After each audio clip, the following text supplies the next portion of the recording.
la matinale de LCI. Bonjour Laurent Pietraszewski. Bonjour Elisabeth Martichoux. D'abord une question, puisqu'on en parlait il y a quelques instants avec Pascal Delatour-Dupin. Fallait-il virer Ségolène Royal ? Bon, je vois que ça fait l'objet d'un débat là, juste avant sur votre antenne. On a bien compris les avis des uns des autres. Bon, pour ma part, moi, je n'ai pas d'avis en tant que membre du gouvernement, si ce n'est de vous dire que Madame Royal a une obligation de réserve et que ça fait partie des sujets qui sont sur la table. Moi, je crois que quand on veut, quand on veut porter une cause aussi importante que celle des pôles, il faut se concentrer sur ce que l'on fait. Et moi, j'essaye de faire la même chose ici, en ce qui concerne mon portefeuille de responsabilité, celui des retraites, de me concentrer sur ce que je fais. Oui, enfin, c'est quand même un petit sujet politique, pardon, parce qu'elle a été candidate à la présidence de la République, qualifiée au second tour, que c'est une voix qui porte, qu'elle a été ministre, a des portefeuilles importants. Donc, c'est compliqué juste de balayer ça d'un revers de la main. Ségolène Royal dit je gêne. C'est pas, certes, j'étais soumis à un devoir de réserve, mais si je suis virée, entre guillemets, de mon poste d'ambassadrice des pôles, c'est surtout parce que ma parole dérange. Vous lui dites quoi ? Ouais, moi, je préférerais que la parole de Ségolène Royal soit relayée sur sa mission, celle des pôles. C'est pour cela, d'ailleurs, vous savez, sur le fond, les Français, ce qu'ils attendent de leurs représentants, c'est un engagement sur les sujets sur lesquels ils ont pris des responsabilités. Si Madame Royal souhaite avoir une parole politique nationale, précise, en fonction de ses aspirations personnelles, ben, écoutez, qu'elle le fasse, mais qu'elle le fasse dans un cadre qui serait celui adéquat. Aujourd'hui, en tout cas, vous lui donnez de l'élan. Là, d'une certaine façon, vous la virez. La responsabilité, c'est de parler des pôles et de porter attention à la réalité environnementale de notre planète. Et vous en parlez comme si elle était encore ambassadrice des pôles, pardon. Vous en parlez comme si elle était encore ambassadrice des pôles. Elle a publié une lettre. Et c'est encore le cas aujourd'hui. Ce sera acté en Conseil des ministres aujourd'hui, à votre connaissance, ou plus tard, le fait qu'elle soit, entre guillemets, démissionnée de ses fonctions ? Non, moi, j'ai pas d'informations particulières ce matin à vous donner sur ce sujet-là. J'entends l'actualité, je vous y réponds avec spontanéité. Sans grand intérêt. Vous dites que ce n'est pas un sujet sans grand intérêt. On peut en parler pendant un quart d'heure. Moi, je pense que, sur le fond, ce qui intéresse les Français, c'est de savoir si ce que nous allons transformer profondément, le système de retraite. Ils veulent savoir comment ça va fonctionner, ils veulent savoir si ça va être plus juste, ils veulent savoir si les femmes qui sont les grandes oubliées du système actuel vont pouvoir bénéficier de nouveaux droits. C'est ça qui les intéresse. Et précisément, Ségolène Royal a porté des coups assez rudes sur cette réforme des retraites en disant qu'il fallait la retirer et qu'elle était injuste. Bah écoutez, c'est son avis. Qu'est-ce que vous voulez que je vous dise ? À vous de convaincre du contraire, Laurent Pietraszewski. Ça aurait été bien qu'elle s'exprime sur l'épaule, ça aurait été intéressant, c'était sa responsabilité. Précisément, à vous de convaincre qu'effectivement c'est une réforme juste. Philippe Martinez l'a dit hier sur le plateau de LCI. La grève n'est pas terminée, vous verrez, le taux de grévistes va remonter. De fait, il a légèrement remonté hier à la SNCF, et de fait, la mobilisation continue. Vous ne venez pas à bout de la grève, Laurent Pietraszewski. Bon, Elisabeth Martichoux, il y a peut-être deux choses. La première, c'est qu'il y a des mouvements de grève dans des entreprises de transport, essentiellement parisiennes, d'ailleurs, parce qu'on ne voit pas tout à fait la même chose à Armentières, à Lille ou à l'Homme, vous savez, où je suis élu, que lorsqu'on est ici en région parisienne. Et moi, je comprends bien la gêne des Franciliens pour se déplacer, pour venir à leur travail, et je partage ces difficultés. Maintenant, qu'est-ce qu'on peut dire ?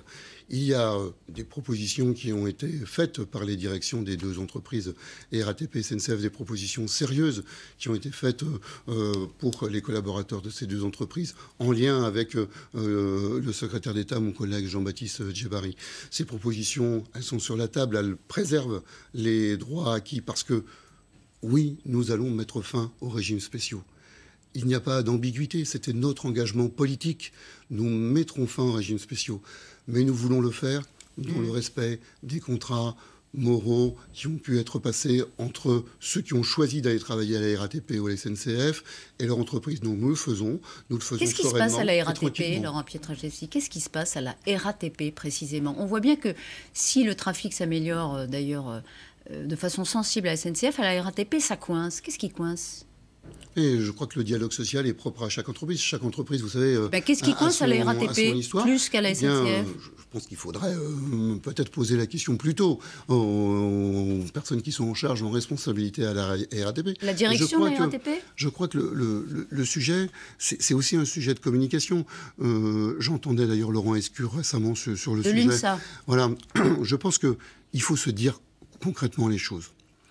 À la RATP comme à la SNCF, nous ne remettons pas en cause le contrat qui a été passé pour tous ceux qui sont à moins de 17 ans de la retraite. Nous prenons en compte, pour tous ceux qui sont à plus de 17 ans de la retraite, la réalité des engagements acquis. Donc nous sécurisons ces engagements acquis. Je crois très franchement, moi j'ai discuté, vous le savez, j'ai fait un débat assez récemment sur une antenne publique avec une personne qui est à la RATP, qui est non syndiquée. Sur France 2, oui. Elle a eu la gentillesse de passer un peu de temps avec moi, une petite demi-heure à l'issue de ce débat. Mais vous savez, la réalité, je ne veux pas parler à sa place, la réalité du débat pour cette personne-là, c'est pas forcément qu'elle était inquiète pour sa retraite, elle avait bien compris les propositions, la sécurisation, mais elle me parlait globalement de ses conditions de travail, de ses rythmes de travail, de la façon dont elle peut organiser son équilibre vie privée, vie personnelle, de la façon dont elle vit les horaires à roulement. Et c'est cela qu'il faut travailler à la RATP comme ailleurs, parce que la réalité, c'est plus les conditions de travail aujourd'hui. Une lecture sur la qualité de vie au travail que les entreprises proposent à l'ensemble de leurs collaborateurs. Ça, c'est un message que vous adressez à la direction de la RATP. Laurent Pietraszewski, où en êtes-vous du simulateur ? Alors, le simulateur, c'est un sujet aussi qui est récurrent. Vous savez, Elisabeth Martichaud, qu'il y a déjà plus d'une trentaine de cas qui sont des cas généraux, qui sont en ligne sur retraite.gouv.fr. Donc j'invite tous ceux qui nous suivent ce matin à aller sur le site retraite au pluriel.gouv.fr pour regarder la bonne trentaine de cas, qui d'ailleurs sont des cas qui permettent de voir par profession les réalités avec des positions moyennes, médianes. Est-ce qu'il y aura un simulateur individuel? Et si oui, quand? On va d'abord mettre de nouveaux cas.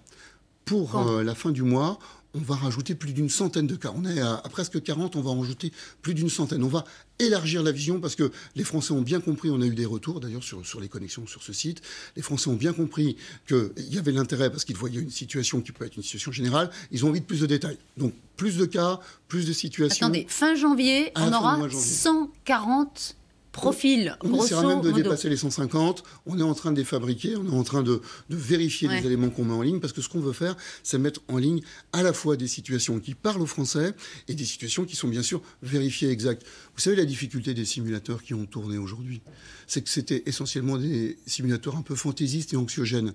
Pourquoi ils étaient fantaisistes? Oui, non, mais d'où votre intérêt à répondre, mais on attend toujours. Bien sûr, mais mon intérêt à répondre, c'est de le faire en responsabilité et de le faire de façon précise.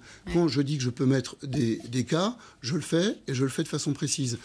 Quand on me dit, est-ce que vous pourrez nous donner un simulateur qui permettra de mettre ma situation personnelle, votre situation personnelle, de la tester? Oui, je pourrais le faire lorsque l'ensemble des paramètres, au final, seront connus. Vous savez que nous avons un certain nombre de débats. Et donc, ce sera quand? Dans 6 mois? Eh bien, nous sommes engagés que 6 mois au plus tard, après l'application de la loi, un simulateur individuel permettrait à chacun de tester, de vérifier pour lui-même. Combien de temps dites-vous? 6 mois? 6 mois après la loi. On essaiera de faire plus vite. Après la promulgation de la loi? Après le vote de la loi. Donc dans un an, quoi. Fin de l'année 2020, on aura sans aucun doute ce simulateur. D'accord.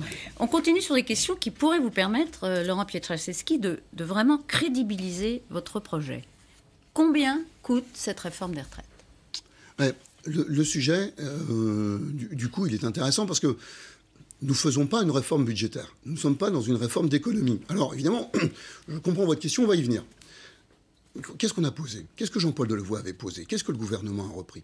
Que nous le faisons en enveloppe constante. Qu'est-ce que ça veut dire enveloppe constante? En France, on est parmi les pays de l'OCDE qui consacrent la plus grosse part de sa richesse nationale aux retraites. Près de 14% de notre richesse que nous produisons collectivement, ce qu'on appelle le produit intérieur brut. Plus de 320 milliards. Absolument, vous avez raison, Elisabeth Martichaud. Donc... C'est une donnée dynamique, parce que tous les ans, nous produisons plus. Et donc, ça veut dire que cela évolue. Nous avons plus. Ça, c'est la réponse à ceux qui disent qu'il faut augmenter le taux par rapport au PIB. Vous dites 14% du PIB, ça sera plus chaque année. Combien coûtera la réforme, Laurent? La réforme n'est pas un coût. La réforme est un investissement. Combien d'argent faut-il pour financer la réforme, c'est-à-dire toutes ces transitions que vous mettez en place, plus les compensations financières pour les enseignants, etc., etc. Est-ce que vous avez une idée de la facture? Tout ce qui concerne les enseignants, qui est un point important, puisque vous savez que les enseignants, notamment, il y a des cas généraux pour les enseignants dans le simulateur que vous avez évoqué tout à l'heure, pour lequel d'ailleurs nous montrons qu'il y a nécessité d'avoir une refonte de leur rémunération, et c'est ce que fait Jean-Michel Blanquer aujourd'hui, puisque depuis le début de la semaine, il est parti dans des concertations avec les enseignants, et vous savez que l'ambition du gouvernement, c'est d'écrire une loi de programmation pluriannuelle pour sécuriser les enseignants sur l'investissement qui va être fait, et c'est en cela que je vous réponds. Parce que pour les enseignants, on parle de plus d'une dizaine de milliards nécessaires, mais pour les enseignants, engagés. Absolument, quand je dis on parle, parce que tout cela... Non mais, sauf parce que vous disiez aujourd'hui que c'est pas ça, mais... Elisabeth Martichoux, on ne peut pas dire qu'on souhaite le dialogue social et préempter ce dialogue social en permanence en disant voilà comment ça va se passer. Le gouvernement et la nation va investir, et c'est un investissement auprès de ses enseignants. Et nous souhaitons... Vous me permettez une question? Je vous pose une question personnelle. Je souhaite aussi faire dans le cadre d'une reconstruction globale de ce que les enseignants ont comme contenu. D'accord. C'est Jean-Michel Blanquer qui négocie. Mais je ne vous pose pas une question personnelle, je vous demande votre avis. Les enseignants, effectivement, ils sont perdants, ils vont avoir des compensations, ils y croient ou ils n'y croient pas, mais pourquoi ils n'y croient pas ou pourquoi ils refusent votre copie pour l'instant? Parce qu'ils disent on va nous faire travailler plus. La contrepartie des 500 millions par an que nous promet le gouvernement pendant assez longtemps, c'est qu'on va nous faire travailler plus. Est-ce qu'il faut faire travailler plus les enseignants en contrepartie de leur hausse de salaire? Moi, j'entends pas ça, Elisabeth Martichoux, quand je rencontre les enseignants à Armentières ou à l'Homme. Vous savez, et j'ai travaillé 4 ans en éducation nationale, et j'ai gardé de bons contacts. Si on nous paye 2 heures en plus, mais qu'on doit travailler 2 heures de plus, ça, c'est par exemple le SNAC, on n'en veut pas. Si on nous paye 2 heures en plus, mais qu'on nous fait travailler 2 heures de plus, on n'en veut pas. Bon, vous me décrivez... Ça, c'est le SNAC, un des syndicats. Vous nous décrivez une position syndicale. Donc ça s'entend. Nous sommes à l'entrée du dialogue que construit Jean-Michel Blanquer. Donc vous avez des positions qui sont des positions que je peux entendre, qui sont des positions syndicales. Laissons construire le dialogue, laissons le dialogue avancer, et nous allons voir ce que nous pouvons en sortir. Mais ce qui est sûr, c'est que nous en sortirons une reconnaissance accrue pour les enseignants qui portent, et vous le savez bien, une responsabilité forte dans la construction de notre démocratie. Je reviens au coût de la réforme parce que vous n'avez pas répondu à ma question. Est-ce que vous avez fait une étude d'impact? Et si oui, elle est où? Mais il y a une étude d'impact, il y aura une étude d'impact, et c'est normal, qui sera préalable à la loi. Lorsque nous allons déposer la loi, il y aura aussi une étude d'impact. Mais vous en avez une là aujourd'hui que vous n'avez pas transmise aux partenaires sociaux? Les éléments principaux ont été transmis aux partenaires sociaux. Et il y a des éléments qui sont à destination de l'Assemblée nationale et du Sénat. Ils leur seront destinés. Il faut aussi respecter un certain nombre de choses dans notre Ve République. Et c'est bien aussi d'avoir un petit peu de formalisme. Rien dans la matière n'est caché. Je comprends votre question. Non, mais vous comprenez celle des parlementaires. Vous étiez parlementaire il y a encore quelques semaines, Laurent Pietraszewski. On vous demanderait de voter une réforme sans que vous sachiez vers quoi elle engage le pays financièrement. Vous trouveriez ça sain? Mais ça sera l'objet de l'étude d'impact qui sera communiquée aux parlementaires lorsqu'on déposera la loi sur le bureau de l'Assemblée nationale. Et le 3 février communiquée au Sénat. L'étude d'impact, elle est concomitante au projet de loi. Donc elle sera déposée en même temps. En même temps que le projet de loi qui vient à l'Assemblée le 3 février en commission. Lorsqu'il sera déposé sur le bureau, alors un peu plus tôt que le 3, puisque il sera donc avant le 3 février, il y aura une étude d'impact qui sera posée sur le bureau du Sénat, de l'Assemblée nationale, et de l'Assemblée nationale, et du Sénat, puisque le Sénat sera aussi consulté en son temps. Et quand débutera la conférence de financement? La conférence de financement, elle est prévue pour débuter au fin du mois de janvier. Je crois que là, pour l'instant, M. Maret fait un certain nombre... c'est lui qui va la présider, hein? Bien sûr. Il connaît très bien les systèmes de retraite par points. Il a une grande capacité à dialoguer avec les partenaires sociaux. Et je crois qu'il les connaît bien. Donc vous dites fin janvier, c'est pas plus précis que ça. Mais c'est très précis parce qu'il faut aussi laisser le temps à M. Maret de s'installer, de prendre ses contacts préalables. Et tout ça doit se faire en lien avec le gouvernement. Qui représentera l'État? Bien, les décisions sont en cours en la matière. On verra qui représentera l'État, mais vous avez raison de rappeler que l'État sera représenté, ne serait-ce que parce qu'il est employeur aussi. Oui, mais donc ce sera au niveau gouvernemental ou... Il y aura une décision qui sera prise en la matière. Ça peut être quel profil? Non, c'est une question... Oui, j'ai compris votre question, mais on laissera le gouvernement y répondre. Alors, hier, il y a eu un front commun des oppositions à l'Assemblée. Vous avez d'ailleurs répondu vous-même à une question du socialiste Boris Vallaud sur une question qui est extrêmement claire, pertinente. C'est le vote en première lecture, Laurent Pietraszewski, aura lieu avant les municipales. La conférence de financement s'achèvera en avril. Autrement dit, les décisions concernant le financement du système ne seront pas connues au moment où les députés voteront le texte en première lecture. Là encore, est-ce que ça n'est pas... Alors c'est Christian Jacob qui en parle ce matin d'ailleurs dans le Figaro. Il parle de mépris, de volonté d'humilier le Parlement par le gouvernement. Bon, Christian Jacob est sans doute aussi dans une volonté de posture politique, mais je peux comprendre. Mais il se trouve que, encore une fois, le Parti socialiste, la France insoumise, Jean-Luc Mélenchon, sont tous d'accord là-dessus. Mais je vais vous répondre, Elisabeth Martichoux. On ne peut pas, décemment dans ce pays, être heureux de voir le gouvernement faire confiance aux partenaires sociaux, les partenaires sociaux prendre la responsabilité, demander du temps. Vous venez de me poser la question juste avant sur la conférence de financement, demander du temps, avoir 3 mois pour construire la réponse du dialogue social, la réponse de la démocratie sociale à ce grand projet de société. Et ils ont 3 mois pour le faire, le gouvernement l'a dit, il y aura une ordonnance qui permettra de reprendre l'ensemble des propositions de la conférence des financeurs. Et s'il n'y avait pas de propositions de la conférence des financeurs qui permettent de revenir à l'équilibre, le gouvernement, le Premier ministre l'a dit, il prendra ses responsabilités, mais de toute façon, il les prendra de façon éclairée au regard de ce qu'aura dit la conférence des financeurs. Donc, oui, voyez, est-ce que ça veut dire que dans votre esprit, est-ce que ça veut dire que dans votre esprit, l'âge pivot, sorti par la porte, peut revenir par la fenêtre? Le débat qui est posé avec les partenaires sociaux pour la partie de la conférence des financeurs, c'est comment allons-nous faire pour revenir au système à l'équilibre. En toute hypothèse, est-ce qu'il peut revenir? En toute hypothèse où vous ne le souhaitez pas, vous, par exemple. En toute hypothèse, Elisabeth Martichoux, le gouvernement prendra ses responsabilités au regard. Il faudrait faire, et je comprends votre question, mais de la politique fiction en permanence. Il y aura 3 mois de débat. C'est une forme de clarté aussi, dans la façon dont vous posez... C'est laisser la possibilité à ceux qui sont en responsabilité, les partenaires sociaux, de construire leurs réponses. Je vous fais confiance, vous dites aux syndicats, vous insistez, le gouvernement dit je vous fais confiance aux syndicats, mais il n'y a pas de meilleure solution que l'âge pivot. C'est ce qu'a répété hier Édouard Philippe à l'Assemblée. Mais donc, nous avons écrit, Elisabeth Martichoux, si le gouvernement a écrit cette proposition autour de l'âge d'équilibre, c'est bien parce que nous pensons que c'est une proposition qui est à la fois réaliste, juste et équilibrée. Non, mais ça, c'est un objectif. Elle a été contestée, les partenaires sociaux ont souhaité reprendre la main. Nous avons rebondi sur leur proposition de conférence des financeurs. Nous leur donnons le temps, nous leur faisons confiance et nous ne les mettons pas sous contrainte. Il y a là vraiment la possibilité pour eux de réussir une vraie concertation. Juste, encore une fois, votre souhait, vous êtes parlementaire, vous connaissez très bien cette réforme, vous avez des convictions. Est-ce que vous souhaitez qu'en toute hypothèse, l'âge pivot, où vous dites, quoi qu'il en soit, on trouvera des solutions, une mesure d'âge, une autre durée de cotisation, mais pas l'âge pivot. Non, mais il n'y a pas d'ambiguïté.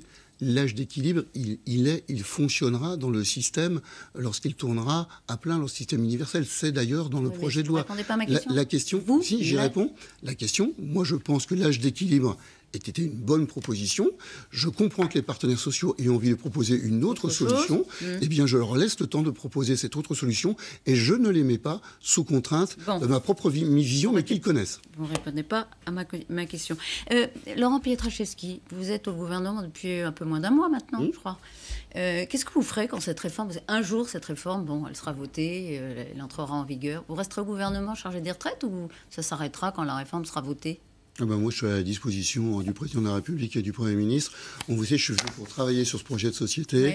Je serai là autant que le gouvernement estimera que c'est utile et que le président de la République le décidera. Au municipal, vous souhaitez jouer un rôle? Vous venez du Nord, vous l'avez dit. Lambersart, Lille, vous serez sur une liste? Non, je ne serai pas sur une liste. Je suis très, très occupé par le dossier des retraites. Tout le monde sait mon avis, tout le monde sait que je pense qu'il est grand temps de faire respirer l'île et pour le reste, je vais me consacrer à ma charge. Un mot, ça risque de vous coûter cher politiquement, cette réforme des retraites, au municipal. Il y aura un coût politique. Oui, je pense exactement l'inverse, Elisabeth Martichoux. Nous sommes ici parce que les citoyens ont souhaité renouveler ceux qui étaient à la tête du pays. Ils ont souhaité renouveler, donner leur chance à ceux qui viennent, non pas parce qu'ils ont fait 35 ans de politique, non pas parce qu'ils sont des personnes qui se sont inscrits dans un parti, mais parce que ce sont des femmes et des hommes qui ont envie de transformer les choses. Moi, donc je suis là pour transformer les choses. Donc, je vais vous dire très franchement, allez au bout de ce que nous avons choisi collectivement de faire et pour lequel nous avons été mandatés par les Français, c'est une preuve de confiance que les Français reçoivent et qui nous renvoient. Merci beaucoup d'avoir été ce matin sur le plateau d'LCI, Laurent Pietraszewski. C'est à vous, Pascal.